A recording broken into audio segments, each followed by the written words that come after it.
ஐயோ எல்லாமே போச்சு போலயே. சோழியை முடிச்சுட்டாங்கோ. இப்போ நியர்லி ஒரு 5 நாளைக்கு அப்புறம் ஃபார்ம் விசிட் பண்ணுறோம் சரிங்களா. ஸோ எப்படி இருக்குங்கிறத பார்க்க போகிறேன். ஈவன் எனக்கு ஒரு ஐடியாவும் இல்லை. ஸோ கடைசியாக நீங்கள் இப்போ ஒரு பறவை கடந்தது அந்த ஃப்ரிட்ஜ் பாக்ஸில், அதுதான் நான் கடைசியாக மாடியை விசிட் பண்ணேன். அதில் எல்லாத்துலேயும் தண்ணி ரொம்ப கம்மியாக இருக்குங்க. நான் பிளான்ட் பண்ணணும்னு வச்சுருந்தது, சீக்கிரம் பிளான்ட் பண்ணால் இவரோட இருப்பான்னு நினைக்கிறேன். அதனால இருக்கானுங்க, கொஞ்சம் இருக்குது. இது மட்டும் கொஞ்சம் நிறையா வளர்ந்துருக்கு. மொசைக்கு இந்த கண்டிஷன்லேயும் நல்லா வளர்ந்துருக்கானுங்க.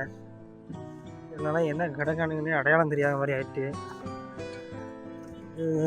போக பரவாயில்லைங்க. இதில் குட்டியெல்லாம் போட்டிருக்கு, புதுசு புதுசாக குட்டி போட்டிருக்கேன் நிறைய. இவனுங்க தான் பரவாயில்ல. ஸோ பூ போட்டுருக்கானுங்க, கரெக்டாக இருக்கானுங்க.